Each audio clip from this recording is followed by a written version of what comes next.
لڑکی کے ساتھ ساتھ گندی ناگوار بسانت فضا میں پھیلی تھی۔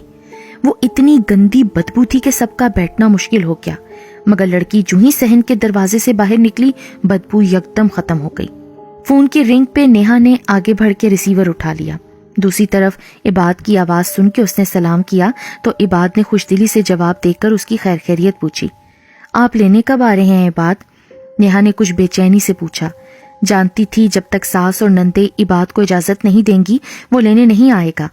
عجیب ڈرپوک قسم کا بندہ تھا، اسی لیے فون کیا ہے نیہا، ابھی تو ممی کی طرف ہی رہو، اصل میں ہمیں رینٹ پہ بہت بڑا گھر مل گیا ہے اور میں چاہتا ہوں کہ پہلے شفٹ ہو جائیں تب تمہیں آ کر لے جاؤں گا۔ اچھا، وہ یکدم خوش ہوئی۔ 6 ماہ سے اس کے سسرال والے بڑا گھر ڈھونڈ رہے تھے، بڑی ننند کی شادی بھی کرنا تھی۔ جب بھی کوئی رشتہ آتا چھوٹا گھر دیکھ کر واپس پلٹ جاتا، جس سے گھر والے پریشان تھے۔ اللہ تیرا شکر ہے بڑا گھر مل گیا، اب ننند کی شادی میں کوئی رکاوٹ نہیں ہوگی۔ دل ہی دل میں خوش ہوتے ہوئے عباد سے اچھے طریقے سے بات کرتے اس نے فون رکھ دیا۔ اچھا ہے نا، جب تک امی کے گھر ہوں جادو کا علاج بھی ہو جائے گا، نہیں تو خواہ ساس نے تحقیق شروع کر دینی ہے۔ اطمینان سے سوچتی ہوئی امی کو خبر دینے ان کے کمرے کی جانب لپکی۔ 1 ماہ پلک جھپکتے گزر گیا۔ آج عباد گھر والوں کی مرضی سے اسے لینے آیا تھا۔ 1 ہفتہ ہو گیا تھا انہیں نئے گھر میں شفٹ ہوئے۔ کھانے سے فراغت پاتے ہی دونوں نے یاسمین سے اجازت طلب کی اور نئے گھر کو روانہ ہو گئے۔ اف، عباد اتنی بڑی حویلی! نیہا آنکھیں پھاڑے صحن میں کھڑے اس پرانی طرز کی بنی حویلی کو حیرت سے دیکھ رہی تھی۔ 7 کمروں پہ مشتمل یہ حویلی اتنے سستے داموں کیسے مل گئی عباد؟ وہ حیران ہوئی، مگر حویلی کی خوبصورتی کو دلچسپی سے دیکھتی عباد کی ہمراہی میں اپنے بیڈ روم کی جانب بڑھی۔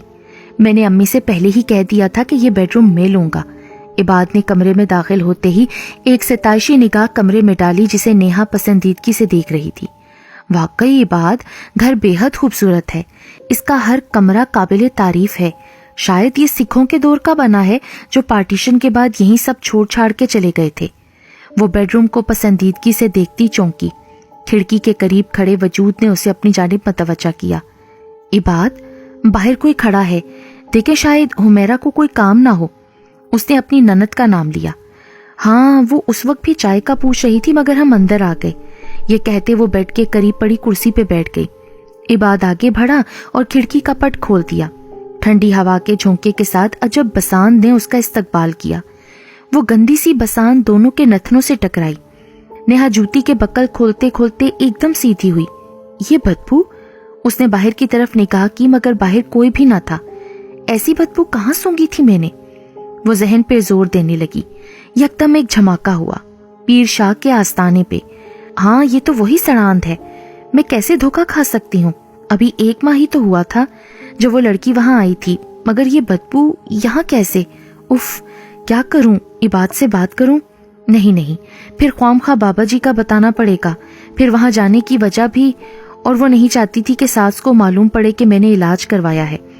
ششو پنج میں پڑی اس نے جوتے سائڈ پہ رکھے اور باتھ روم کی طرف بڑھ گئی۔ یہ دیکھے بغیر کہ 2 سفید پتلیاں کھڑکی کے راستے اس کے تعاقب میں تھیں۔ حمیرہ کا کھاتے پیتے گھرانے سے رشتہ آیا تھا، لڑکا دبئی واپس جانا چاہتا تھا تو گھر والوں کی منشا تھی کہ 1 ماہ میں اسے شادی کے بندھن میں باندھ دیا جائے۔ عباد اور اس کے والدین کے لیے یہ بڑی خوشی کی بات تھی۔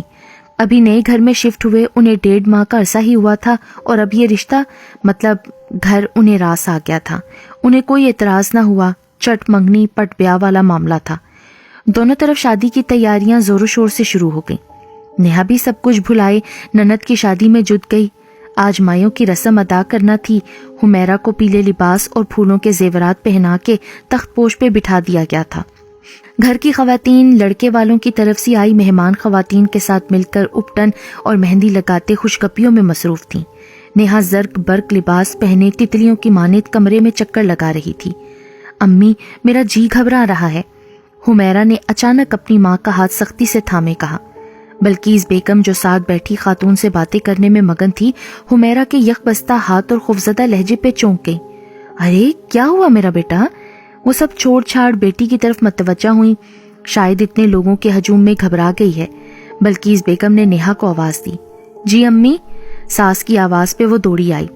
حمیرہ کو بیٹا اپنے کمرے میں لے جاؤ، شاید گرمی سے بلڈ پریشر لو نہ ہو گیا ہو، اسے کچھ آرام کرنے دو۔ انہوں نے بیٹی کو اندر جانے کا اشارہ کیا۔ حمیرہ نیہا کی ہمراہی میں اس کے کمرے کی طرف بڑھی، بلقیس بیگم تشویش سے بیٹی کو باہر جاتے دیکھتی رہیں۔ فیض احمد کا گھر ماتم کدہ بن چکا تھا۔ عائشہ نکاح کے وقت بیڈ پہ مردہ پائی گئی اور امبرین باتھ روم کے ٹب میں زندگی کی بازی ہاری ہوئی ملی۔ علاقے سے اٹھنے والے دو جنازوں نے ہر طرف کوہرام برپا کر دیا۔ گلی، محلہ، خاندان سبھی سوگوار تھے، مگر ان کی موت نے سبھی کو خوفزدہ کر دیا تھا۔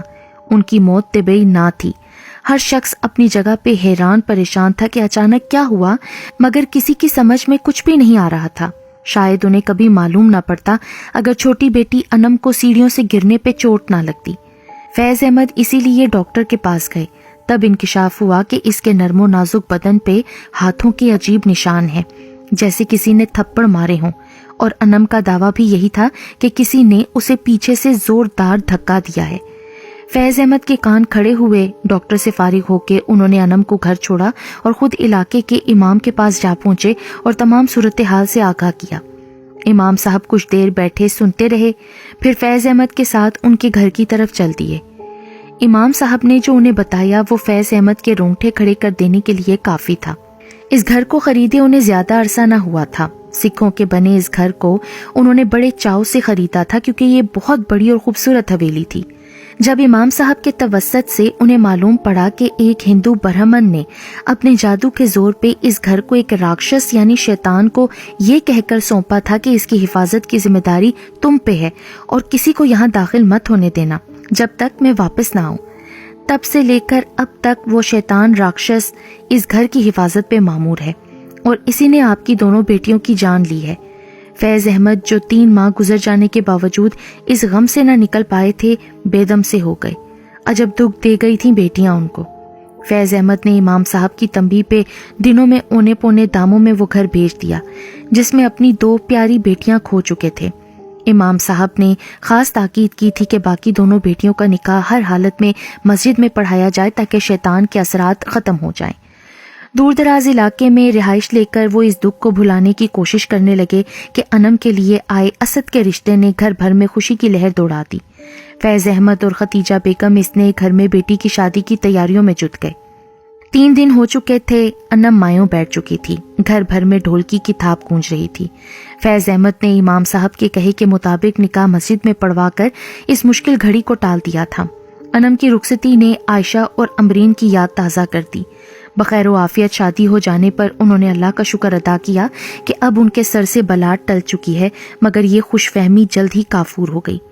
3 دن بعد انم ہنسی خوشی والدین سے ملنے آ گئی تو اسد نے اسے چند دن وہیں ٹھہرنے کی اجازت دے دی۔ 2 دن بخیر و عافیت گزر گئے کہ تیسرے دن اچانک انم کی چیخ نے فیض احمد کو کھانا چھوڑنے پر مجبور کر دیا۔ وہ ہراساں بیٹی کے کمرے کی جانب دوڑے، پیچھے پیچھے ختیجہ بیگم، مگر کمرے میں داخل ہوتے ہی جیسے ان کا دل کسی نے مٹھی میں جکڑ لیا ہو۔ انم کمرے کے بیچوں بیچ مچھلی کی طرح تڑپ رہی تھی، عجیب ہیبت ناک چہرہ، ہاتھ پاؤں مڑے ہوئے، مگر جو سب سے خوفزدہ کر دینے والی بات تھی وہ اس کی آنکھیں تھی جو سفیدی مائل ہو چکی تھی۔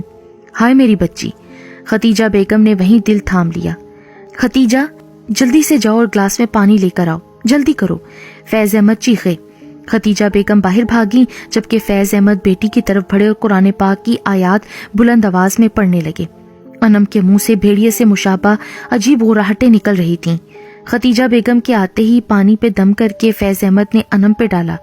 جو ہی پانی اس کے اوپر گرا، یک دم 2-3 جھٹکے لگنے کے بعد وہ بے ہوش ہو گئی۔ ختیجہ جاؤ ساتھ والے کریم صاحب سے کہو اپنی گاڑی نکالیں، پیر شاہ کے آستانے پہ جانا ہے، تب تک میں اور بھائی صاحب انم کو لے کر نیچے آتے ہیں۔ میں نے اسد کو فون کر دیا ہے، وہ بھی آ رہا ہے۔